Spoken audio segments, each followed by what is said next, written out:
शनिवार को 2 दिवसीय दौरे पर वाराणसी पहुंचे गृह मंत्री अमित शाह रविवार को रायबरेली पहुंचे। यहां भाजपा की जनसभा के बाद गृह मंत्री शाह पीएसी स्थित सपा के बागी विधायक मनोज पांडेय के आवास पर पहुंचे।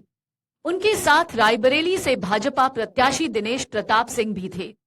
सपा विधायक मनोज पांडेय ने गृह मंत्री अमित शाह का अपने आवास पर वेलकम किया, उन्हें बुके दिया और फिर पैर छुए। इसके बाद गृह मंत्री शाह ने मनोज पांडेय के आवास पर बंद कमरे में भाजपा के नेताओं के साथ मीटिंग की। माना जा रहा है कि ये मीटिंग लोकसभा चुनाव के बचे हुए चरणों को लेकर थी।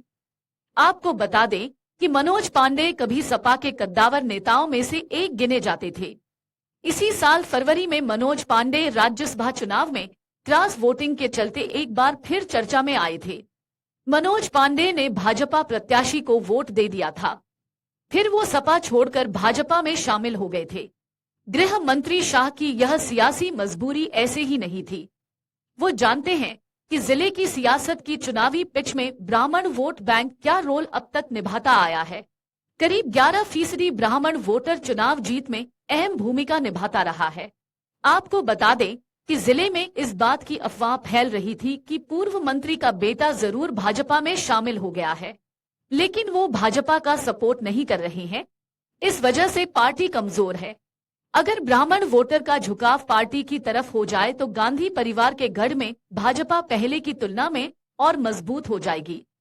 सियासत के माहिर गृह मंत्री अमित शाह जब रायबरेली पहुंचे तो उन्होंने एक नया संदेश देने की कोशिश की। भाजपा प्रत्याशी और प्रदेश के राज्य मंत्री दिनेश प्रताप सिंह के साथ उन्होंने पूर्व मंत्री के घर पहुंचकर बता दिया कि मनोज पांडेय पार्टी का सपोर्ट कर रहे हैं। बेवजह की अफवाह फैलाई जा रही है। इस दौरान उन्होंने पूर्व मंत्री के घर पर चाय पी। वो करीब आधा घंटे तक रहे। पूर्व मंत्री ने गृह मंत्री को विश्वास दिलाया कि वो पार्टी का सपोर्ट करेंगे। रायबरेली में इस बार कमल जरूर खिलेगा। आपको बता दें कि मनोज पांडेय रविवार को जीआईसी मैदान में हुई अमित शाह की रैली में शामिल नहीं हुए थे। इसके पहले वो भाजपा प्रत्याशी दिनेश सिंह के नामांकन में भी नहीं आए थे। उनके न आने से यह अटकलें लगनी शुरू हो गई थी कि मनोज पांडेय भाजपा में आ जरूर गए हैं, लेकिन वो दिनेश सिंह के साथ नहीं हैं।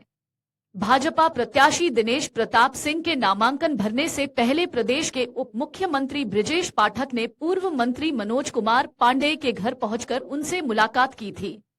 इस दौरान डिप्टी सीएम, भाजपा प्रत्याशी और पूर्व मंत्री के बीच चुनाव को लेकर चर्चा हुई थी। डिप्टी सीएम ने भाजपा प्रत्याशी का सपोर्ट करने की बात कही थी। नामांकन वाले दिन ही पूर्व मंत्री के बेटे ने भाजपा भी ज्वाइन की थी। केंद्रीय गृह मंत्री अमित शाह ने रायबरेली में रविवार को पार्टी के 400 पार के नारे को दोहराया।